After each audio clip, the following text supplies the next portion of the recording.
Hello दोस्तों, स्वागत है आपका आपके यूट्यूब चैनल ऑल एग्जाम जी के फन में। दोस्तों, आज हम टॉप प्रश्न को लेकर आए हैं जो आपके आने वाले एग्जामिनेशन के लिए हेल्पफुल साबित होंगे। तो इस वीडियो को आप पूर्ण जरूर देखिएगा और यदि आपको ये वीडियो पसंद आए तो लाइक शेयर जरूर कर दीजिएगा। और जो हमारे चैनल पर नए हैं वह हमारे चैनल को सब्सक्राइब करके बेल आइकन को प्रेस जरूर कर दीजिएगा, क्योंकि मैं प्रतिदिन इसी तरह के टॉप प्रश्न को लेके आता हूँ। तो चलिए दोस्तों, शुरू करते हैं। तो हमारा पहला प्रश्न है, नासिक अभिलेख का संबंध किस शासकों से है? तो इसका आंसर होगा गौतमी बलश्री। अब मैं इससे संबंधित कुछ पॉइंट्स बता दूं कि इसके ऑप्शन ए में है समुद्रगुप्त, तो इसका संबंध प्रयाग स्तंभ लेख से है। इसके बाद ऑप्शन बी है पुलकेशिन द्वितीय, तो इसका संबंध ऐहोल अभिलेख से है। इसके बाद ऑप्शन सी है कलिंगराज खारवेल, तो इसका संबंध हाथी गुम्फा अभिलेख से है। कुछ और पॉइंट्स में बता दूं कि मंदसौर अभिलेख का संबंध मालवा नरेश यशोवर्मन से है। ग्वालियर अभिलेख का संबंध प्रतिहार नरेश भोज से है। भीतरी एवं जूनागढ़ अभिलेख का संबंध स्कंदगुप्त से है। और देवपाड़ा अभिलेख का संबंध बंगाल शासक विजय सेन से है। तो इतनी सारी जानकारी हमें इस प्रश्न से प्राप्त होती है, तो आप इन सभी को भी याद रख लें, क्योंकि प्रश्न किसी से भी आ सकता है। तो चलिए आगे बढ़ते हैं। तो हमारा अगला प्रश्न है, सैंधव सभ्यता की सबसे बड़ी इमारत अन्नागार कहाँ से प्राप्त हुआ है? तो इसका आंसर होगा मोहनजोदड़ो। अब मैं मोहनजोदड़ो से संबंधित कुछ पॉइंट्स बता दूं कि यहीं से बृहत स्नानागार की प्राप्ति भी हुई है, और यहीं से पशुपतिनाथ की मूर्ति भी मिली है, और यहीं से नर्तकी की एक कांस्य मूर्ति भी मिली है।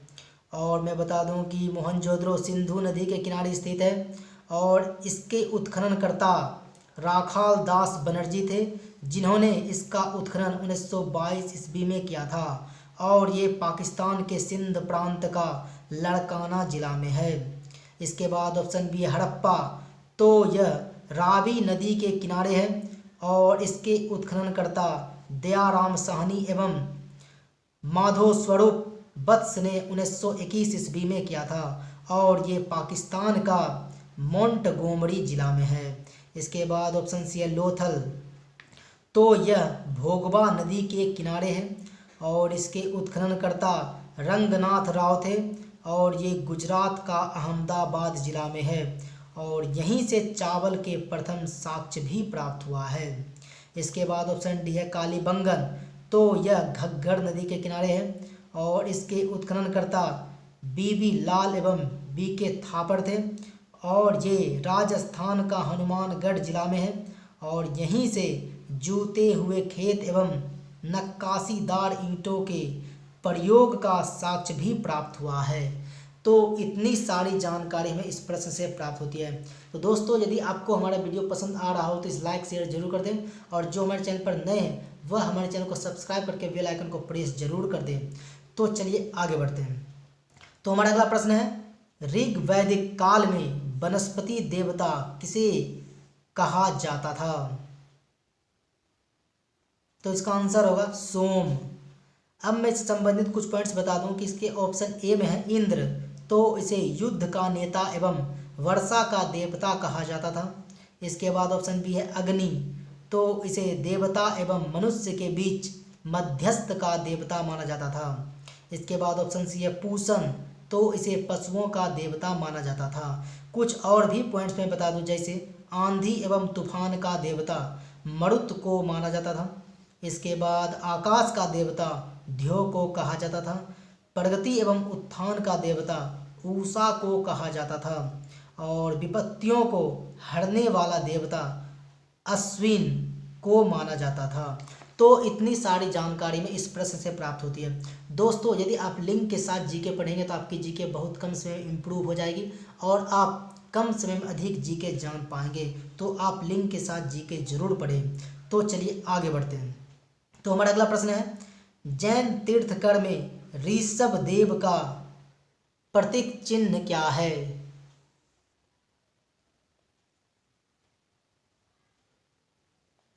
तो इसका आंसर होगा सांड। अब मैं इससे संबंधित कुछ पॉइंट्स बता दूं कि इसके ऑप्शन ए में है हाथी, तो ये अजित नाथ का प्रतीक चिन्ह था। इसके बाद ऑप्शन बी है सिंह, तो ये महावीर का प्रतीक चिन्ह था। इसके बाद ऑप्शन सी है घोड़ा, तो ये संभव का प्रतीक चिन्ह था।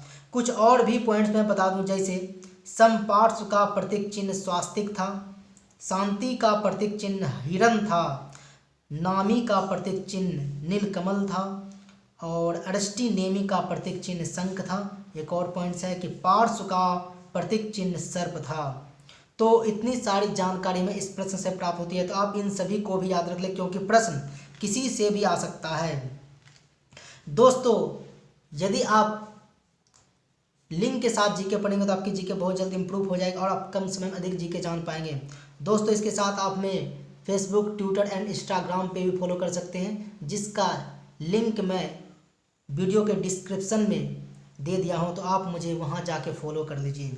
तो चलिए आगे बढ़ते हैं। तो हमारा अगला प्रश्न है, बिंबिसार किस धर्म के अनुयायी थे? तो इसका आंसर होगा बौद्ध धर्म।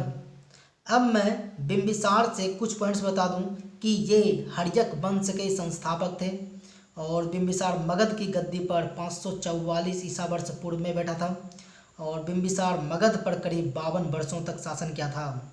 और बिंबिसार ने कौशल नरेश प्रसेनजीत की बहन महाकौशला से, वैशाली के चेटक की पुत्री चेल्लाना से तथा मध्य देश की राजकुमारी क्षेमा से शादी की थी।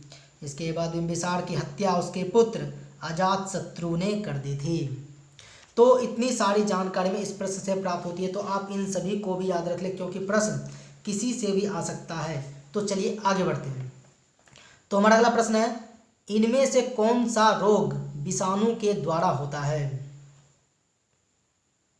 तो इसका आंसर होगा इन्फ्लुएंजा और ये संपूर्ण शरीर को प्रभावित करता है और इसके वायरस का नाम है मिक्सोवायरस ABC। अब मैं से संबंधित कुछ पॉइंट्स बता दूं कि इसके ऑप्शन ए में डिप्थीरिया, तो यह रोग जीवाणु के द्वारा होता है और ये श्वास नली को प्रभावित करता है और इसके वायरस का नाम है करोनी बैक्टीरियम डिप्थीरी। इसके बाद ऑप्शन बी है पेचिस, तो यह आंत को प्रभावित करता है और इसके वायरस का नाम है एंटी अमीबा हिस्टोलिटिका।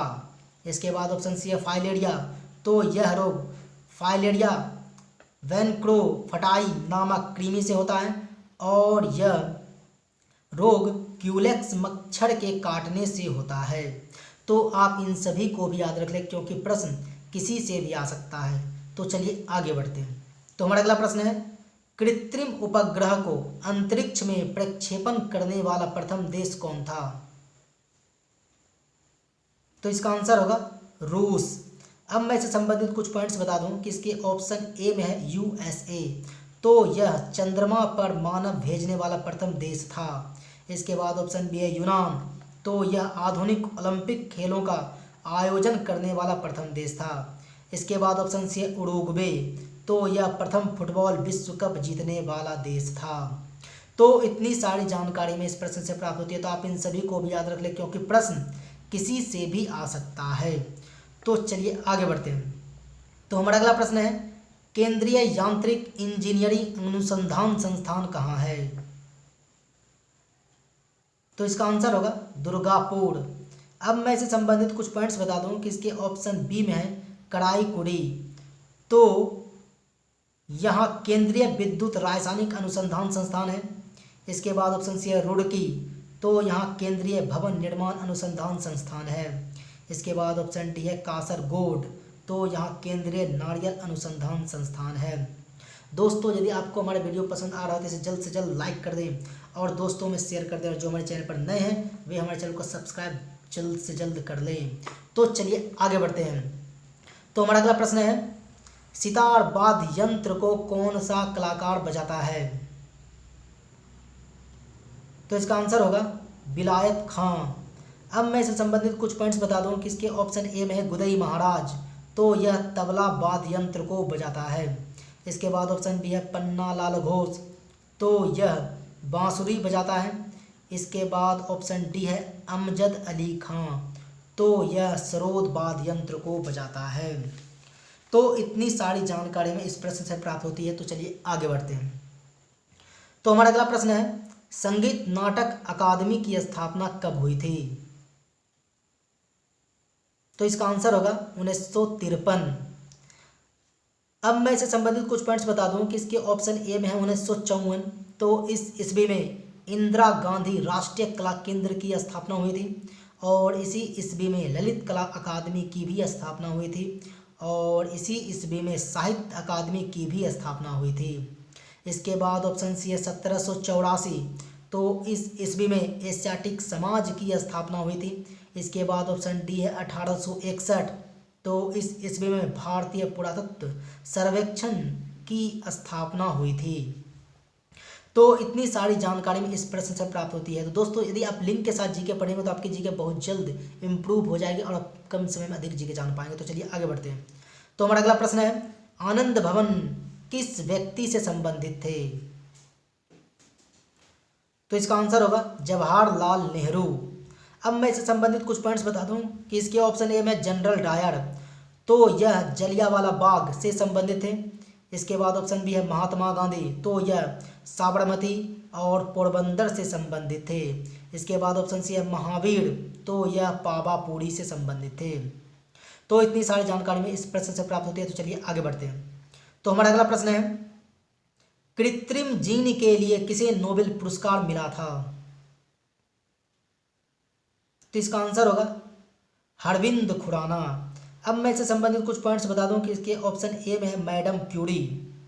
तो इसे 1903 में रेडियो सक्रियता की खोज के लिए और 1911 में शुद्ध रेडियम रसायन के निष्कर्षण के लिए नोबेल पुरस्कार मिला था। इसके बाद ऑप्शन सी है सीवी रमन। तो इसे रमन प्रभा की खोज के लिए 1930 में भौतिकी के क्षेत्र में नोबेल पुरस्कार मिला था। इसके बाद ऑप्शन डी है BS नायपॉल। तो इसे 2001 में साहित्य के क्षेत्र में नोबेल पुरस्कार मिला था। तो इस प्रश्न से हमें इतनी सारी जानकारी प्राप्त हुई है। तो दोस्तों, आज हम लोगों ने इतने सारे प्रश्नों के विषय में जानकारी प्राप्त की है। तो दोस्तों, यदि आपको हमारा वीडियो पसंद आया हो तो इसे लाइक शेयर जरूर कर दें, और इसी तरह के ढेर सारे प्रश्नों के विषय में जानकारी प्राप्त करने के लिए आप हमारे चैनल को सब्सक्राइब करके बेल आइकन को प्रेस जरूर कर दें, क्योंकि मैं प्रतिदिन सुबह वीडियो अवश्य डाल देता हूँ। तो इस वीडियो में फिलहाल इतना ही, मिलते हैं अगले वीडियो में। तब तक के लिए गुड बाय, आपका दिन शुभ हो।